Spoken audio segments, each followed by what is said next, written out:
వేదాంతదేశికయతీంద్ర కటాక్షలబ్ధత్రయ్యంతసారమనపద్యగుణం బుధాగ్ర్యం నారాయణాద్య యతిదుర్యకృపాభిషిక్తం శ్రీరంగనాథ యతిశేఖరం ఆశ్రయామః.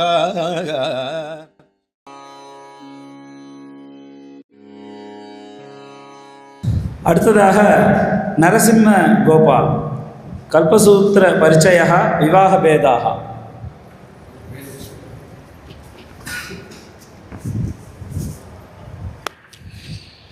ఓం శ్రీమానుదార గుణభూమా పవిత్ర నిజనామా సమస్త జగతాం క్షేమాయ దైత్య రిపుకామాభినిర్వహణ ధీమానుతోయ ఉదభూత్ సోమారుణే క్షణ నికామాభితప్త నిగమామాత్యచిత్తముకులాత్ సీమాభుదేంద్ర విచసామాభిరస్తు హృది హేమాంభరస్స విఖనాః. సభాయే నమః. ముందుగా ఈ సభలో ఆశీనులైనటువంటి స్వామివారి శ్రీచరణాలకి మరియు గురువుగారులందరికీ నమస్కరించుకుంటూ ఈ సభను ఉద్దేశించి శ్రీ వైఖానస కల్పసూత్రము యొక్క పరిచయం, అలాగే శ్రీ వైఖానస కల్పసూత్రము యందు స్మార్త భాగం యందు చెప్పబడ్డ వివాహ భేదాలను వివరించడానికి తెలియజేయదలుచుకున్నాను. ముందుగా శ్రీ వైఖానస కల్పసూత్రము యందు 8 రకాలైనటువంటి వివాహ భేదాలు చెప్పబడ్డాయి. అవి ఏమనగా బ్రాహ్మో దైవ ప్రాజాపత్య ఆర్ష ఆసుర గాంధర్వో రాక్షస పైశాచయితి అని అన్నటువంటి 8 రకములైనటువంటి వివాహ భేదములు చెప్పబడినటువంటి దాంట్లో మొట్టమొదటి బ్రాహ్మము అనగా యదభిరూపం వృత్తవయ సంపన్నమాహూయ అర్హయత్వా అలంకృతే స బ్రాహ్మయతి గీయతే అనగా మనకి వివాహంలో చెప్పబడ్డ అష్టవర్షాత్ భవేత్ కన్య, ఆ రకము వయసు గల అమ్మాయిని అంటే వివాహానికి చేయడానికి వయసు తగ్గ అమ్మాయిని వెతికి ఆ అమ్మాయితో వివాహం చేసినట్లయితే అది బ్రాహ్మము అను వివాహముగా గుర్తింపబడుతుంది. దాని తర్వాత దైవ వివాహం యదృత్విజో యజ్ఞస్యాత్మనాలంకృత్య కన్యాలంకృత దాస్యతే స దైవ అనగా ఏదైతే యజ్ఞం చేస్తున్నామో ఆ యజ్ఞంలో భాగంగా ఆ కన్యను మనం దాన ఇచ్చినట్టయితే అది దైవ వివాహంగా పేర్కొన్నట్టు మనకి చెప్పబడుతుంది. ఆ తర్వాత ప్రాజాపత్య వివాహం యుగబద్ధర్మానువర్తినో స్యాతామితి వాచామనుమాన్య అగ్నికార్యం స్వయం కృత్వా అర్హయత్వాలంకృతే దద్యాత్ స ప్రాజాపత్యో భవతి అనగా యుగబద్ధర్మానువర్తినో స్యాతాం, ఎలాగైతే యుగబద్ధర్మాను అనగా చేస్తున్నటువంటి ధర్మాన్ని అనుసరిస్తూ ఎలాగైతే ఈ సమాజంలో ఇప్పుడు జరుగుతున్నటువంటి ఉపనయనానంతరం ప్రాజాపత్య వ్రతబంధాది కర్మలన్నీ నిర్వహిస్తూ తన హోమాన్ని తన సమిధాదాన్ని తనే చేసుకుంటూ ఎలాగైతే గురువుగారి దగ్గర వేదాధ్యయనాన్ని సంపూర్ణం చేసుకొని గురువుగారి దగ్గర ఇంకా అనుమతి తీసుకొని స్నాతకుడయ్యి వివాహం చేసుకుంటాడో అటువంటి రకమైన వివాహాన్ని ప్రాజాపత్యంగా చెప్పబడింది. ఆ తర్వాత చెప్పబడేది ఆర్ష వివాహం.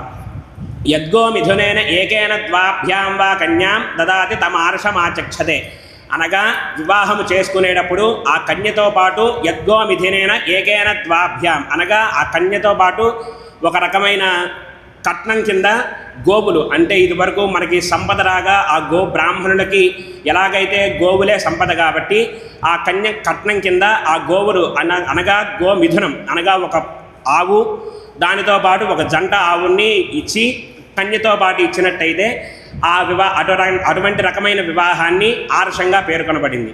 ఆ తర్వాత చెప్పేది ఆసుర వివాహం. సుప్తాం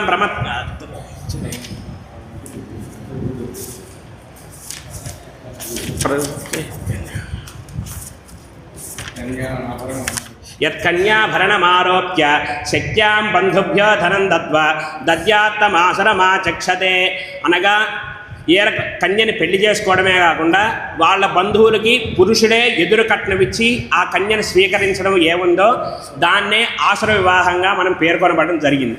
తర్వాత అయితే గాంధర్వ వివాహం అనగా ఒక పురుషుడు స్త్రీ ఎటువంటి పెద్దవాళ్ళ సంబంధం లేకుండా వాళ్ళు ఇష్టపడి పెళ్లి చేసుకునే వివాహాన్నే గాంధర్వ వివాహం అని పేర్కొనబడింది.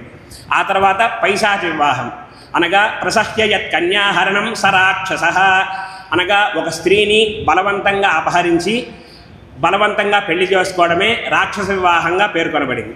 తర్వాత పైశాచ వివాహం. సుప్తాం ప్రమత్తాం వా రహసి యద్గచ్చతి స పైశాచో భవతి అనగా ఒక కన్య నిద్రిస్తున్న సమయంలో కానీ అంటే ఆటమరిచి ఉన్న సమయంలో కానీ బలాత్కారంగా చేసి ఆ వివాహం చేసుకోవడాన్ని పైశాచ వివాహం అని పేర్కొనబడింది. ఇందులో ఏతేషాం ప్రధానశ్చత్వారః తోయ ప్రధానపూర్వకాః శస్తా బ్రాహ్మణస్య నేతరే జఘన్యాః. ఇందులో చెప్పబడ్డ మొదటి 4 వివాహాలు బ్రాహ్మణులకి ఉత్తమంగా పేర్కొనబడి అంటే నీటితో ఎలాగైతే కన్యాదానం చేసుకోవడానికి అనువుగా నీటితో తోయ ప్రధానపూర్వకంగా చెప్పబడ్డాయి. అలాగే క్షత్రియులకి వైశ్యులకి కూడా ముందు 4 తర్వాత వెనకాల 4 ఏవైతే ఆసురం గాంధర్వం రాక్షసం పైశాచం అని పేర్కొనబడ్డ వివాహాలు ఉన్నాయో అవి క్షత్రియ వైశ్యులకు అది క్షత్రియుల వైశ్యులకు మాత్రం చెప్పబడినవి. అలాగే కొన్ని ప్రమాదవశాత్తు కొన్ని లోపించిన ఎడల బ్రాహ్మణులకు కూడా ఆసురం గాంధర్వం కూడా చెప్పబడ్డాయి. కానీ రాక్షసం పైశాచం మాత్రం బ్రాహ్మణులకు నిషేధింపబడింది.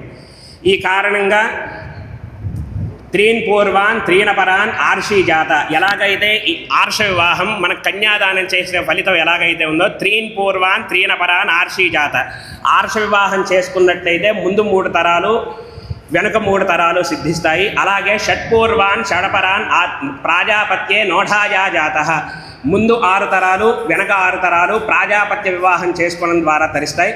ఆ తర్వాత సప్తపూర్వాన్ సప్తాపరాన్ దైవీసుతో ముందు 7 తరాలు తర్వాత 7 తరాలు దైవ వివాహం చేసుకోవడం వల్ల దశపూర్వేషాం దశాపరేషాం బ్రాహ్మ వివాహో